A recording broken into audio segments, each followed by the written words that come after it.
Hello and welcome. I must say it's always a pleasure to know you're tuned in to Dateline 360. Recent flood outlook for Nigeria predicts that only 3 out of the 36 states will be spared the impact of flooding, and this places the country on high alert. 14,118 communities across 266 local government areas in 33 states and the FCT are to expect flooding. And we all know what this spells for lives and livelihoods, and the impact can be long-term for some. On this edition of the program, we will be looking at this 2026 flood predictions with consideration for mitigation in specific areas where the risk could be higher. I am Omotola Mojala. Once again, welcome.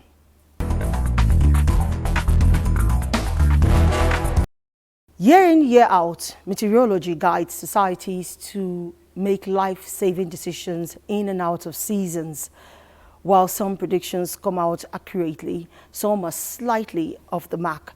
But the agencies have evolved over time, and Charles Alpha of our Environment Desk reports that this time the warning comes with precision, driven by science, data, and years of experience. He goes beyond the headlines to interrogate the forecast. What informs these predictions? How reliable are they? And most critically, how they help Nigerians stay one step ahead of disaster. Since the devastating flood of 2012, Nigeria has shifted from reactive response to predictive flood management. As the rainy season peaks, a new alert covering 33 states and the FCT is not just a warning. It pinpoints high-risk states and local government areas and the action needed to reduce impact. In recent years, climate change has disrupted these long-standing weather patterns, principally rising global and regional temperatures. This year's prediction is based on key indicators: above normal rainfall, rising levels along the Niger and the Benue, soil saturation, and water releases from upstream dams. States including Kogi, Benue, Niger, Anambra, Bayelsa, Delta, and rivers are most vulnerable, particularly communities on floodplains. Lokoja, Ibaji, and Ajaokuta in Kogi, as well as Makurdi, Guma, and Logo in Benue, are among areas on alert, with coastal local government areas in Bayelsa and Delta also at risk. These projections are driven by hydrological models that track rainfall and river flow, showing how upstream pressure can lead to flooding downstream. The climate of Nigeria is controlled by air masses, that is the wind system, 2 types of air masses. There is one that is coming from the ocean, that is known as tropical maritime. It is usually moist, it contains water, it is one that is bringing rain. But beyond the warnings, the focus is action.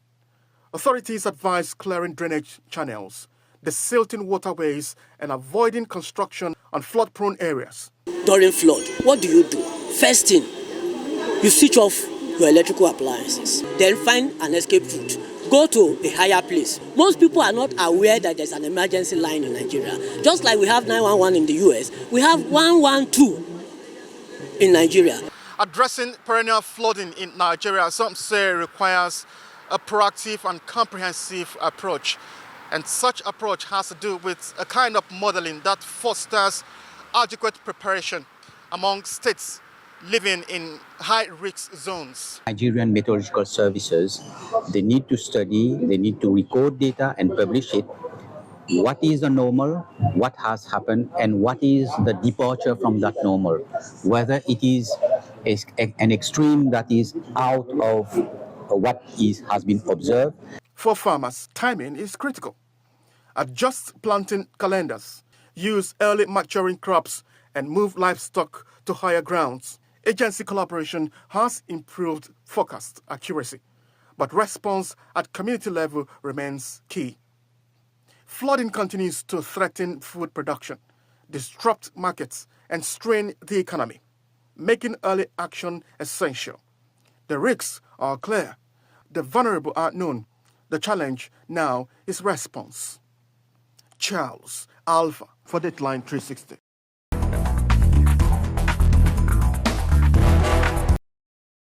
Some 4,000 homes and more than 1,000 persons were direct victims of May 2025 floods in Mokwa, Niger State.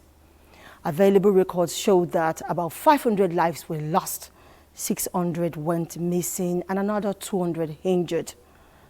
Not to speak of those who lost their livelihoods and as well felt the pain of losing loved ones. 1 year after, and another prediction out, Musa Mukail visit Mokwa to assess recovery and readiness for what lies ahead. Here in Mokwa, one of the several communities affected by last year's flooding, memories of the last year devastation are still very fresh. Household, farmlands, and several other things were lost by the people here. I lost all members of my family. I lost 9 people in my house, including everything that I have. I see the water come, fuck everything. All my house, fuck it, go. With, the water carry everything go. The building, the property from the house, fuck everything. A year after the disaster, victims are still trying to come to terms with the devastation even as they are still calling for more aid. As part of our measures this year to prepare ahead of the predictions carried out by the Federal Ministry of Water Resources and NIMET is to move to our localities, village to village, house to house, so that people will be adequately sensitized. Many of the affected residents have returned to the same flood-prone areas they once fled. Experts attribute the recurrent floods to a combination of natural and human-induced factors: heavy rainfall, poor drainage systems, encroachment on waterways, and poor urban planning. Now we are designing a model of mitigation. What do we do to even stop it from happening? Then when it is happening, we are responding or taking care of those affected victims. And the state government also has in place what we call 2 abort system, where we are gradually building houses for them in the hinterland, where they retain their normal houses at the lower lands, so that at the end of the day, when the flood recedes, they will go back to their normal base to continue their life. With new flood predictions already released, attention are now shifting to preparedness. However, sensitization campaigns by local authorities and emergency agencies appear to be low in many affected communities, as residents say they are largely unaware of the recent warnings, leaving preparedness measures minimal. They are telling us that we should not come back. We should not come back here again. So there's no money to go another rent again, because I don't get house, I don't get everything. That's why I come back. The Niger State government, through its Emergency Management Agency, says efforts are underway to strengthen early warning systems, improve response capacity, and support vulnerable communities. Officials also stress the need for sustained collaboration between government and residents to reduce impact of future flooding. As this year's rainy season begins, here in Mokwa and other communities that are prone to flood in Niger State, the story is not one of loss, but of resilience and difficult choice. The challenge here now lies in turning lessons from last year's devastation into concrete action that protect lives and livelihood. Musa Mikhail reporting for DATELINE 360.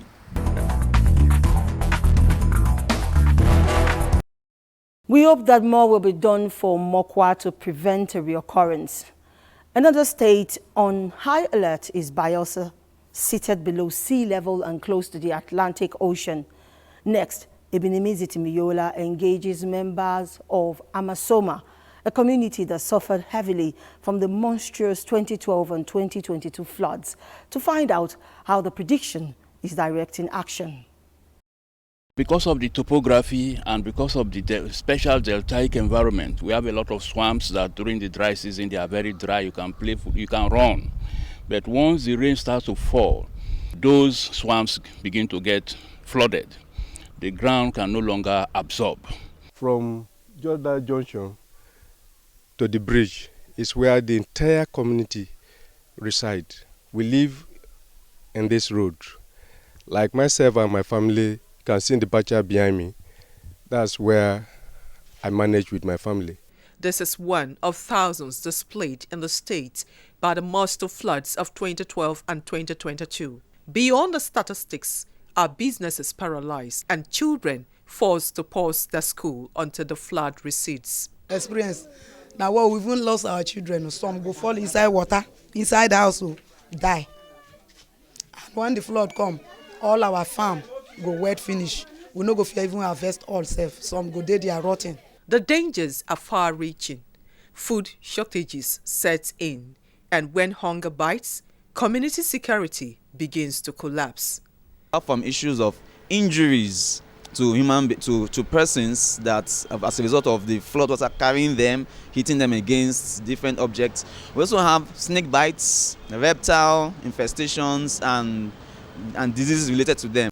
While riverine communities face the full fury of Niger and East tributaries made worse by climate change, urban centers like Yenagua battle flash floods from clogged drains and indiscriminate waste dumping. With the predictions placing Bayelsa State in high flood category, enlightenment campaigns have commenced, and communities like Amasoma and Southern Ijaw local government area are raising the foundations of their homes and constructing dikes and embankments.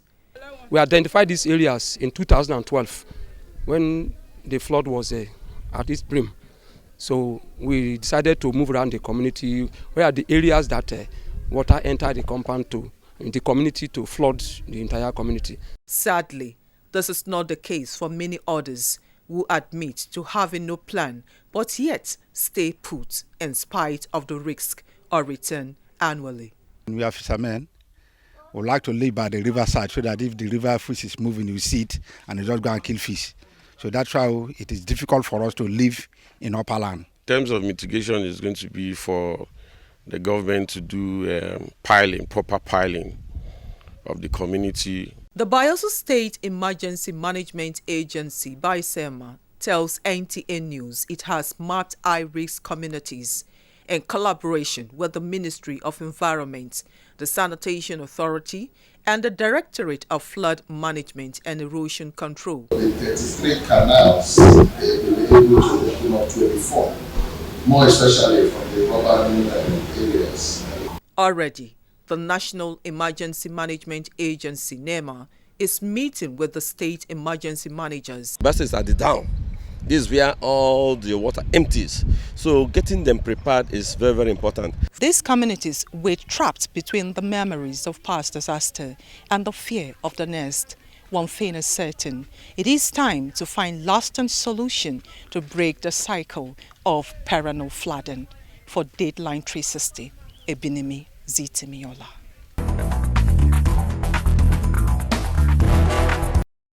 Great efforts, people. We look forward to more of such across states and expect visible assistance from local and state governments.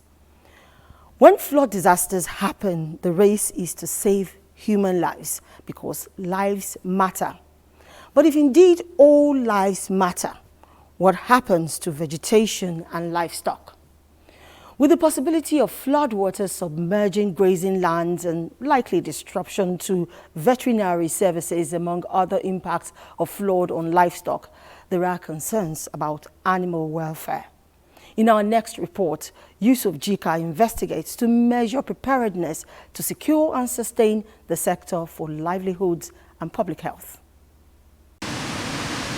Floods may be natural, but their impact is anything but gentle, triggered by heavy downpours and collapsing water channels. They sweep through communities, washing away homes, livelihoods, and hope in their work. For Nigeria's livestock sector, the damage cuts even deeper. Beyond submerged fields, flood wipe out entire herds, destroy grazing lands, and contaminate already fragile water sources. Their fuel disease outbreaks expose animal and farmers to dangers like snake bites and cripple access to veterinary care. The result, rising feed cost and a sharp drop in the supply of meat, milk and eggs. Also during the displacement period, you find out that animals lost their lives, and especially the younger ones, due to the force of displacement of the flood water. There are diseases outbreak that are usually predisposed by flood. And one of such diseases is anthrax. Mostly whenever there are floods, there are bound to be, outbreak of anthrax. For livestock farmer Sadiq Umar Dawale, the memories of the 2012 flood remain vivid. What he lost was not just animals, but years of investment and effort. Yet, despite the devastation, his resolve to stay in the business has not been washed away. Livestock farmers has indeed lost their animals, particularly myself, I lose a number of animals. But we are calling on Nigerian police to follow what Nigerian meteorological agencies are advising. We should mitigate this type of natural disasters so that we can avert crisis and loss of life and property. Now, with fresh flood warnings ahead of 2026, authorities are moving to stay ahead of the crisis. The Federal Ministry of Livestock Development is stepping up efforts, rolling out sensitization programs and working closely with state ministries and relevant agencies. The goal is to equip farmers with the knowledge and early warnings they need to act fast as water levels begin to rise and strengthen animal health systems to withstand the shocks. We are aware of the trend of events in terms of flood and the havoc caused by water. We are working with pastoralists to advise them to always seek for upper lands. However, we are also advising NAMED and all other managers of such events to also begin to look at how to harness that water for future economic utilization. There is what we call hanging goat pen, where you raise, about 3 to 4 meters high of, the pen that usually allow, keep goats in. From early evacuation plans to improved animal care strategies, the message to farmers is simple: prepare, adapt, and protect. As climate shocks grow more frequent and more intense, experts say the survival in the Nigeria's livestock sector will depend not just on reacting to disasters, but anticipating them. For DATELINE360, I am Yusuf Jika.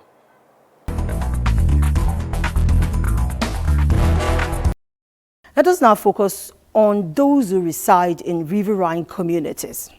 Livelihood for most of them often flow with the water current, and a slight flood can alter the tide.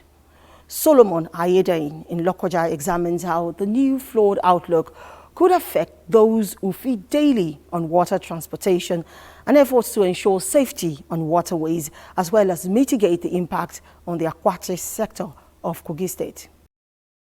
This is River Niger, one of the largest rivers that passes through Kogi State.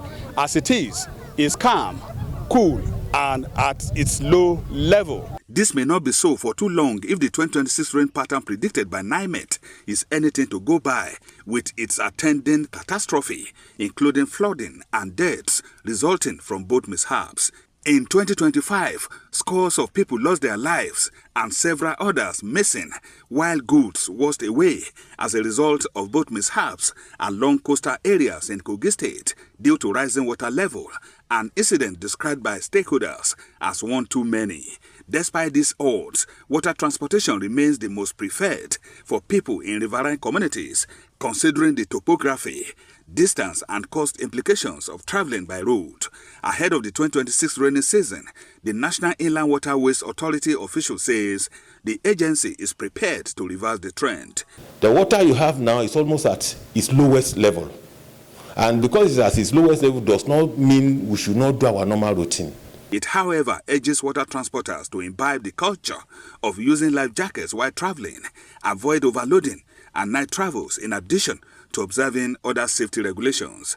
Aside transportation, aquacultural businesses along coastal regions and riverine communities are also negatively impacted by the perennial floods. Behind me is one of the 9 natural fish ponds here in Buruka area of Lokoja metropolis. It provides fishermen opportunities to fish all year round. During the period, fish markets in Lokoja are always deserted, with only few selling at exorbitant prices.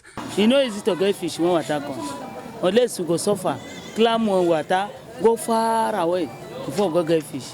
And anybody when you get mine, if you climb that water, go buy fish. By the time the river fair everywhere we cover, you cannot stay on top of the river and fish. because you yourself you're afraid of your life. And most of the areas where we fish, you find out that it's overflooded with water, and the current day will not allow you to go. Artificial fish ponds along the river banks are not spared, as they are also washed away. Guarding against this recurring decimal is vital to keep fish farmers and sellers in business. You have to make it a movable pond. So as water is coming up, it is coming up too, because it's a setting with the nets. As the water is coming up, the something is coming out, you are dragging out to reduce the risk of leaving it at the midstream.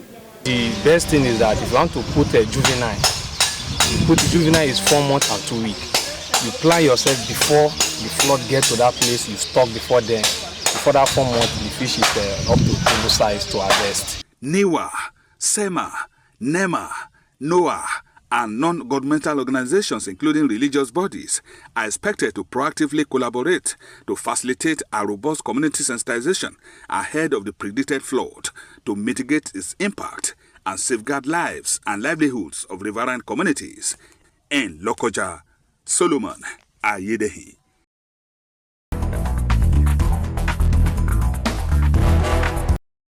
Like Lokoja, Lagos also depends on the waterways for transportation as alternative to the often congested, ever-bustling city.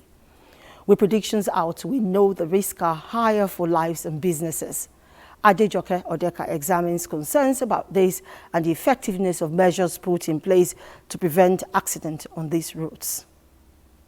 Flooding remains a recurrent challenge in Nigeria, and beyond its impact on roads and communities, the nation's waterways are increasingly coming under pressure.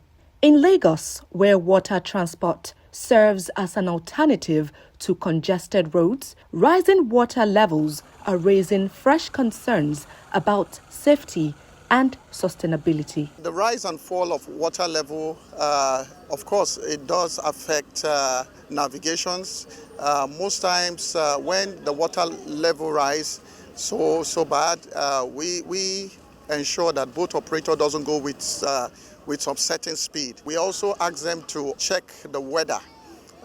If at all the water level is high and it's still raining, definitely it calls for an alarm for people to take safety precaution.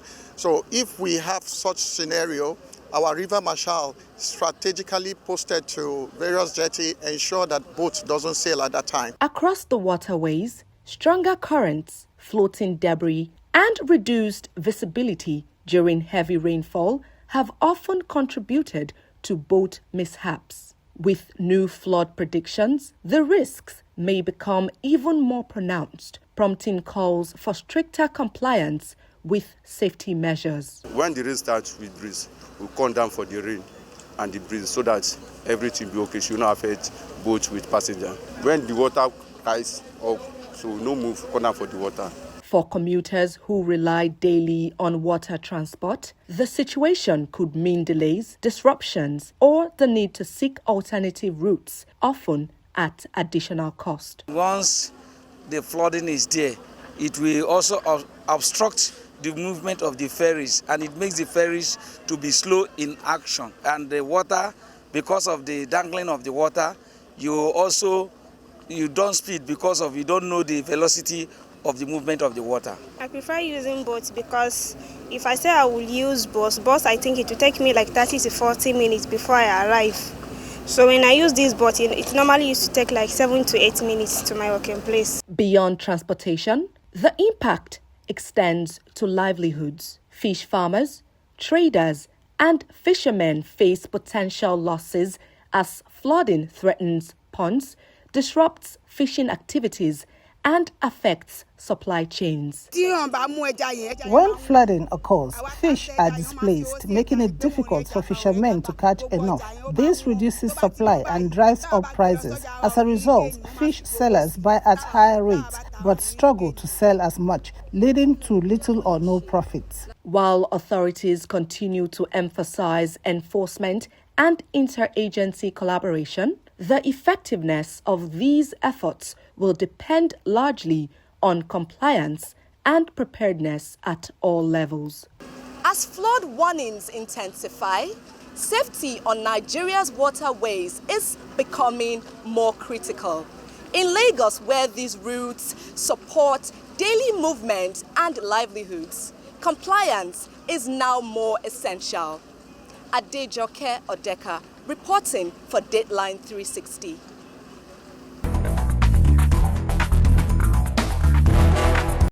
That is the program for today. Here is hoping that everyone will play their part in ensuring that we enjoy the rains and not see the downpour as a curse of some sort, because indeed they are showers of blessings.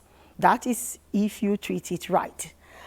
And like Fela Kuti of the Afrobeat fame rightly sang, water, you know, get enemy. I am Omotola Omojola, and on behalf of the production team, I appreciate your time with us. God bless Nigeria.